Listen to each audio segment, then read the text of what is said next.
Canada's Miss World contestant who was barred from entering China to compete in the finals is now back home. Anastasia Lin flew back to Toronto after spending a week in Hong Kong.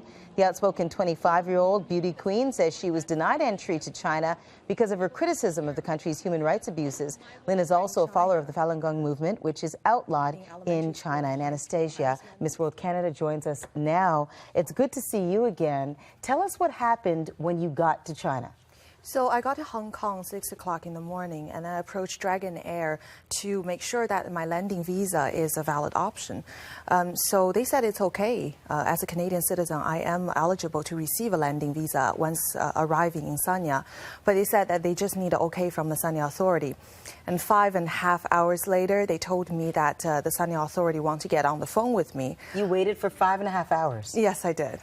And so they told me, they made sure my Chinese name, my date of birth, and my address in China. And they told me right away on the phone that I'm not eligible to go to China. Did you ask why? I asked why. They told me there's no reason. No reason was given. So you spoke to someone on the phone, no reason given, they hung up? They hung up. And then what? And then the Dragon Air official told me that I don't have permission to board the plane from Hong Kong to Sanya. You had thought that this might be the case. I mean, you had thought that you'd probably not be able to do this, but you went anyway, Anastasia. Why? Because I think it's my every right to be in the competition. I'm the rightful Canadian representative, and I don't think that it's right to discriminate a contestant in an international contest, especially if China wants to build an international reputation and they have Olympic Games coming up. I just didn't think that they were going to do this. And No, and I was just going to say, we spoke to you during this time when you were having these troubles, and at that time you were worried about your dad, because your dad had been visited and talked to by a couple of the authorities. He lives in China. Yes, he does. Yeah, right now he does sound worried, but he doesn't sound as tense as before when he first got threatened. The Chinese media started writing editorials criticizing me. That does add a lot of pressure for him.